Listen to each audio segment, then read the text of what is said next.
Africa में मौजूद Ethiopia की औरतों का खूबसूरती का स्टैंडर्ड ये लिप प्लेट है।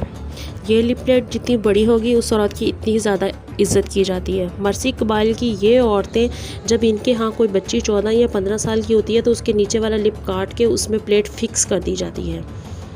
अब ये उस लड़की पर डिपेंडेड होता है कि वो अपने लिप को खींच खींच के कितना बड़ा करती है, और सबसे बड़ी लिप प्लेट्स 20 सेंटीमीटर तक होती है। इसके अलावा ये लिप प्लेट इनके लिए ज़रिया माश भी है, क्योंकि जब टूरिस्ट इनके यहाँ टूरिज़म के लिए जाते हैं तो वो इनकी पिक्स बनाते हैं, और हर औरत की कोशिश ये होती है कि वो इसकी पिक बनाएं, जिसके लिए ये औरतें कोशिश करती हैं कि वो बड़ी लिप प्लेट फिक्स करवाएं ताकि वो ज़्यादा से ज़्यादा कमा सकें।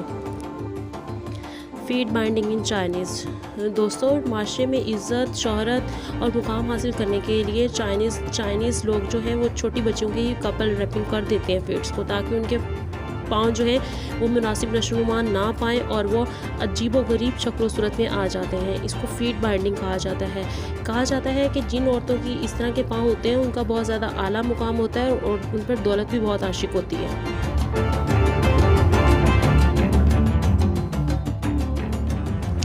थाईलैंड में खूबसूरती का जो स्टैंडर्ड है वो है लंबी गर्दन।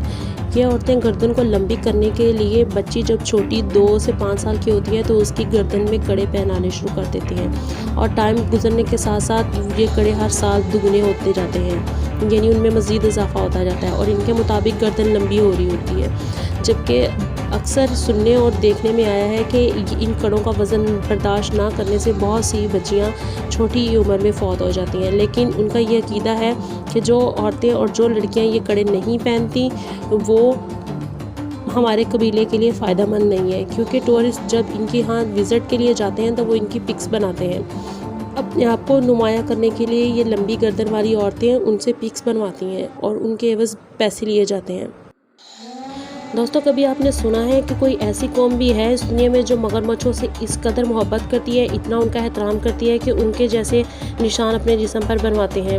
नहीं ना, तो स्क्रीन पे नज़र आने वाली ये वही कौम है। पापुआ न्यू गियाना के ये लोग जो हैं ये मगरमच्छों के बहुत बड़े फ़ैन होते हैं, बहुत मोहब्बत करते हैं उनसे। उनकी मोहब्बत में ये अपने जिस्म पर ऐसे निशानात बनवाते हैं।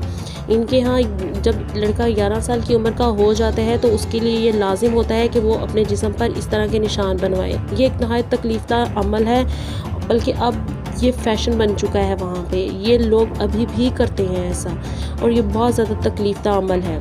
कहते हैं कि जो लड़का इस तरह 11 साल की उम्र में अपने जिस्म पर निशान नहीं बनवाता, जिस दिन तकरीब होती है वहाँ पे उसको सबके सामने कत्ल कर दिया जाता है। Teeth sharping in Japan. दोस्तों, जापान के लोगों का एक अजीब ही फैशन है, वो अपने दांतों को वैम्पायर्स की तरह बनवाते हैं। ये बहुत पुराना फ़ैशन है और स्टिल अभी भी मौजूद है। जापान के बहुत से ऐसे कबाइल हैं जो इस बात पे यकीन रखते हैं कि अगर वो अपने दांतों की इस तरह से शेप लेके आएंगे तो वो शायद बख्शे जाएंगे और अल्लाह ताला उनसे राज़ी हो जाएगा। इस मकसद के लिए वहाँ पे ये बहुत ज़्यादा लोग अपनी टीथ शार्पिंग करवाते हैं।